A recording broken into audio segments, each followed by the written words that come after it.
Assalamualaikum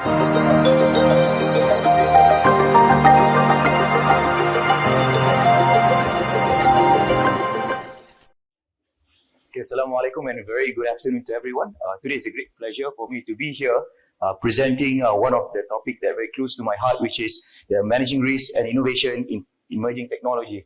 First and foremost, I would like to thank the organizer for inviting me today, and I hope you guys can enjoy the presentation for today.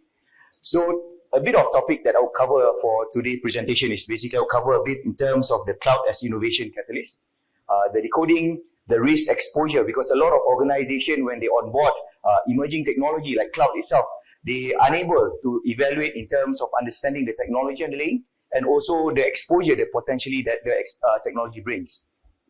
The third part is basically the business model innovation. I'll deep dive a little bit in terms of the banking, financial institutions and insurance company to look into how emerging technology like cloud has revolutionized and also digital costs and also creating new product and services within the ecosystems.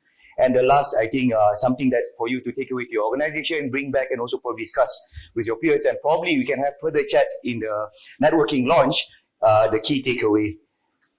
So cloud as innovation, as an innovation catalyst. So one of the things that I would like to always say that a lot of emerging technology, we are talking about blockchain, we talk about artificial intelligence, even machine learning for that matter. Sometimes a lot of organizations, they realize that the underlying technology is always there, which is cloud. The reason cloud is the emerging technology is because there's a lot of potential that we can tap when it comes to computing power, unlimited storage, and people mentioned earlier, we have multiple availability zone, which means you almost have zero downtime. And these are the ingredients, not just to be a successful organization, but also to create a very strong reputation within the ecosystem, whether when you push your product or even services in the market.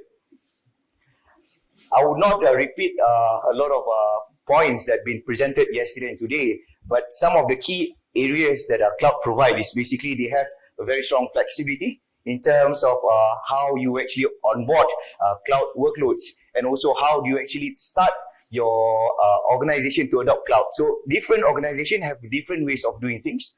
So one of the things we call in banking, we call it speedboat models, where we try to build something whether from the POC, proof of concept, or even POV standpoint, and then we try to build it and then we see whether it lands. When it lands, we try to accelerate it together with the ecosystem. That is number one. Number two is elasticity. I think this is just given with cloud. Like I mentioned earlier, we have you can onboard various cloud components, multiple cores. You can have unlimited storage, and you can have a lot of integration at the cloud level infrastructures as well. The third part in terms of the cost. This is where a lot of organizations jump into this bandwagon because they have this notion from the board. They say that cost cutting, post-pandemic, we are not doing good. So we need to make sure that we do have certain cost cutting initiative. And obviously with technology, life cycle getting shorter and shorter, and then now demand getting stronger and stronger, cloud will be one of your value proposition to actually present to your management, to your board members, to say that actually with understanding cloud and also truly understand the value it brings, you can actually cost cut along the way as well. The third part, resiliency. This is something that very much strong to the cloud. As we mentioned earlier, we are talking about business continuity management when it comes to availability zone across the region. We're not talking about 99.99 or 99.999 kind of uptime, but now we are talking about almost zero downtime. So these are something that cloud can provide, not just at the application level, but also at the customer end as well, because now they are not just depending on your networking, on your core systems to actually to get access to your systems and solution. The last bit, I think the speed, I mentioned earlier in terms of the speedboat. One of the things that emerging technology like cloud provide is basically speed to market. Because a lot of organizations, when they start to draw their product or services at the drawing board, it will take time for them to actually even to procure the infrastructure. It takes 5 to 6 months to get the server in. And after that, you have people to actually test the server to make sure that it's reliable. Then you need to install things. Then you need to connect to the components. Then only then you can basically deliver it to your customers or even your internal stakeholders. But this is something good news to everyone, that cloud actually provide those kind of things in a very fraction of time. one of the things that I would like just to echo from my previous presenter when it comes to the data itself, people say that data is the new oil, data is new currencies, and I think cloud actually have those kind of notions as well. The narrative with cloud is basically having those data compute on cloud. The reason being is because cloud do have those strong capability. Now, you do not need to invest tons of dollars to get your infrastructure to support the computing power or even to store those kind of data. But now, with cloud, it makes things even easier for you to actually start to massage your data, so to speak, and also to understand what the data can give you insight, whether from the business, market positionings, or even what is the next trend to your customers or even to your users. And if you notice on the computing power that cloud provide, they have this kind of mechanism where you do have those pattern recognition on cloud, which a lot of cloud service providers actually have those SaaS providers on their infrastructure.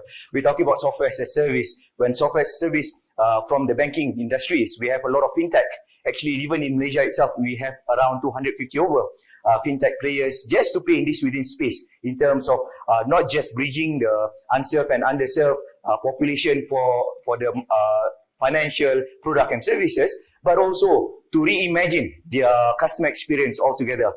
As for example, one of the things that a lot of people frustrate, in fact, that recently there's a news about it, when you have that code, your TAC code compromise, where people start to do all these transactions.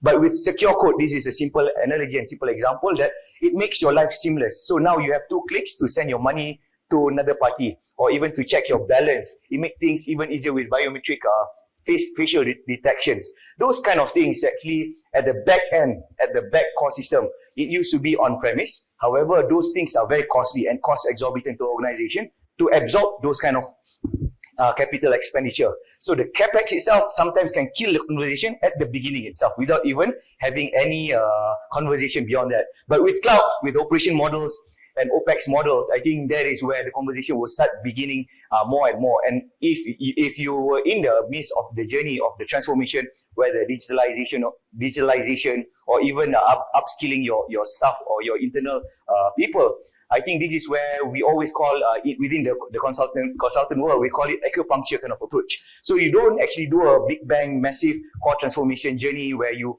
migrate everything to digital, then you start to automate it and start to actually face the complication later on. But you see the value proposition, which one is the low hanging fruits and what are the core system that you want to actually onboard as part of this cloud journey. Algorithm is given, and also the problem being data mining, neural networks, when you have all this Internet of Things start to merge, whether from the consumer standpoint, from the corporate standpoint, or even industry standpoint. I do believe that some of the participants and delegates today coming from operation technology, the industrial control system, and you do have those kind of ability when you adopt cloud as well. As cloud, like people said from yesterday until today up to my session today, it's a turnkey kind of things. It enabled a lot of use cases, a lot of business cases, a lot of value proposition, even position yourself in a very unique way as well. And one of the things that the cloud emerging to see more and more in terms of their value proposition is basically they provide serverless computing. Now gone are the days where the hardware maintenance and software provisioning within your ecosystem, where you need to wait for the certain cadence and also budget cycle, all these maintenance windows whatsoever. Now it's become more seamless. Second one is basically the container technology. So this is, we're talking about the lightweight software packaging with bare essential. Now you can show your value proposition and you can even evaluate what kind of value it will bring to your organization with deploying small tools. This is basically, if you're familiar with Docker or even Kubernetes, and also microservices, small modules, compartmentalized from the large application. So now you can have microservice built parallelly, because we are talking about the age where instant is everything. People want to get things instantly. One day your competitor launch something, you cannot take 1 year or 6 months down the line to actually develop something similar. What you want is basically to build it as fast as you can. Someone has something in their pipeline, before even they have it deployed in the market, you want to have those conversations initiated, started. So because of that, microservices is a clear cut, it's a clear choice for this to be considered. The DevOps, DevSecOps, I think this is a topic altogether different. We would have a different conversation altogether, because this is very in-depth and elaborate. And I think if you want to know more, I think you should actually reach out or even talk to certain people that actually have these services in terms of building up and skill up your not just the process end, but also your people end of as well, in terms of how you adopt and shift your mindset in terms of having those kind of onset kind of development. So we see a lot of technology adoptions. When I say technology adoption, we talk about artificial intelligence introduction. People say their loan approval is based on AI powered generations. Then they have customer personalization based on machine learning, or even blockchain based authentication, blockchain based here, blockchain based that, whatever it is. The reason why we see a lot of these conversations start to happen is because of the technology getting cheaper and the access is getting simpler. And a lot of fintech, actually even startup for that matter, have started to use this kind of ideology where now it's no longer the big, the Goliath is against the David, but now it's basically the fast against the slow ones. So if you can't adopt, you can't transit, you can't move at that speed, you will be actually at the losing end of the journey. And COVID pandemic has impacted a lot of people. They start to realize, organizations start to realize that actually there's a lot of use case when it comes to working remotely, not from home per se, but they now, even Malaysian Digital has introduced digital nomad as well. So those are the things that require a lot of computing remotely. And with cloud, it enables those kind of conversation. The second one, easy access. I can only imagine you have at least 2 or more devices that connect to your corporate network, whether your email, O365, or even Outlook, messengers, right? The reason being because now people are getting used to it. I think just pre-pandemic, when you talk about bring your own device, is something totally new, and a lot of organizations, they start to draft a high-level policy how to use bring your own device, or even some organizations take a little bit more in-depth in terms of building they call it COPE, the company own personal enable, which means you can purchase your own phone, but company actually manage and everything. But now with cloud and obviously with the pandemic hits, I think it's getting more and more required to actually have this easy access wherever you are, whenever you are, and you have the access instantly. And I think for Malaysian, it's slightly good news as well, because 5G is coming. It's just down there within our horizon. So once it's in, we can have a little bit more better in terms of this kind of conversations.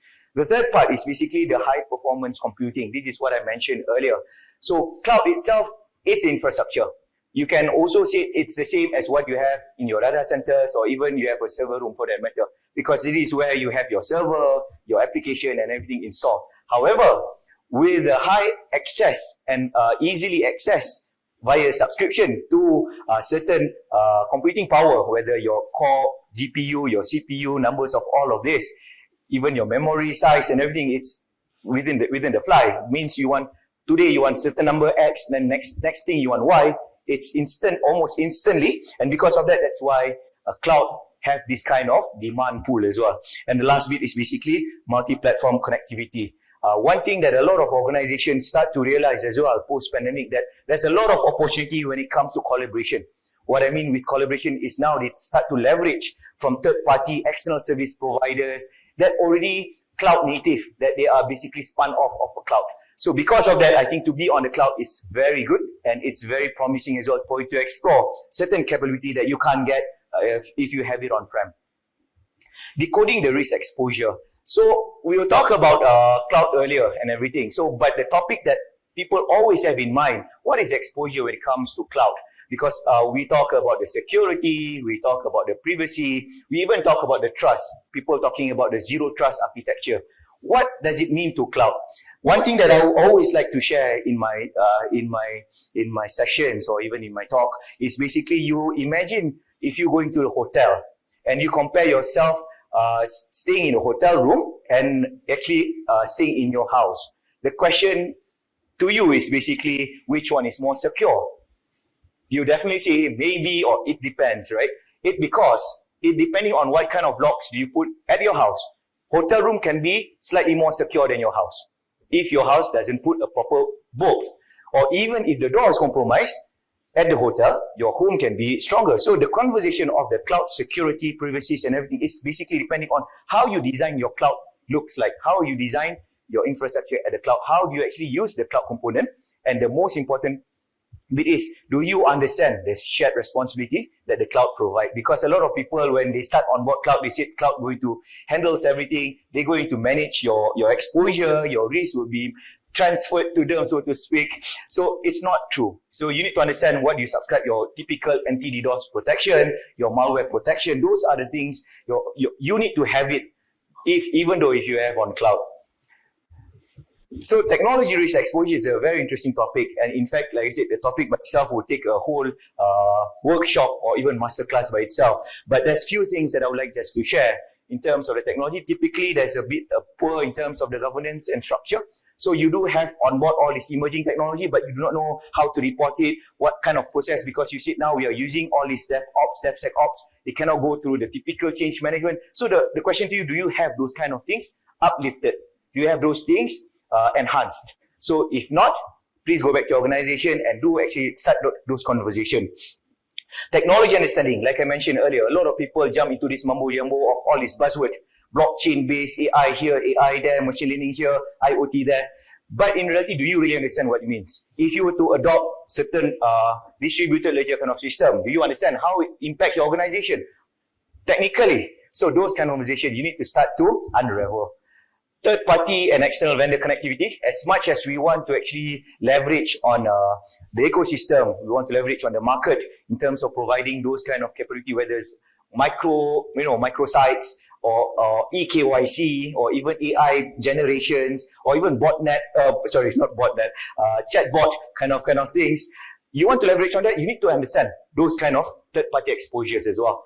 People capabilities, I mentioned, this is where you need to reskill. This is an opportunity for everyone to start to see what kind of trainings is applicable and relevant for their team. And supporting policy procedures similar to the governance earlier I mentioned. And the last bit is basically awareness and management behavior. As much as people know that certain things they should and shouldn't do, but whether they behave accordingly is another conversation altogether. You will need to actually deep dive and understand what drives those kind of behavior and how do you actually align back to those, not just compliant kind of mentality, but also risk adverse as well. Few things to look into. I would actually leave the slide with the organizer because I don't really have much time to go through in every vertical. But you will see there's a lot of element that you can start those conversations with whether your board members or even your senior management. Starting from the governance, you have the management and monitoring, people, then risk culture, reporting, what kind of analytics you want now. Because you do have cloud service provider, for instance, do you connect directly to your SIEM, to your SIM? Or do you have certain log report funnel to your SOC? So those kind of conversations you need to start to have. Data and technology, obviously, this one I want to deep dive, but I think a lot of speakers already mentioned about this. Data is something that you want to leverage on. And last bit is basically assessment and measurement. You need to always know that you are moving the needle. Every day there's something, improvement that you need to do. And by adopting something new, you always need to have those baseline and also develop those kind of capability moving forward. I'm going to deep dive. I don't have much time. They give me less than 2 minutes, but I would cover as much as I can. So under BFSI, just to give you a bit of analogy in terms of how, not analogy rather, but the scenario that what happened in banking, financial services and insurance company, a lot of banking and financial services has started to realize that data is the place to go when it comes to building those persona or personalization of their product and services. So they will want to understand what does the customer wants, what do they need, and after that they will collect and accumulate those kind of information. Then after that they will improve. How now, instead of 3 clicks to make the transaction, you want to make it into 1 click, or 2 clicks. Now, from going from one platform to another, how are you going to actually consolidate all platform into one? Then how do they know that they are protected, their data is secured? This is basically by leveraging like some sort like a bring your own key kind of concept, or even encryption kind of framework. And at the end of the day, once you have all this, it's all about motivational data, behavioral data, contextual data, and transactional data. So these are the typical value chain that you will see in the bank creation, whether it's digital bank, brick and mortar bank, traditional bank, neobank, or even technology-based bank. You will have this kind of typical from customer acquisition, origination, the approval. So there's a lot of opportunity for you to onboard emerging technology. And obviously, like I said, cloud is a clear cut of one of your selection technology, because they do have all of those as the fundamental of the technology.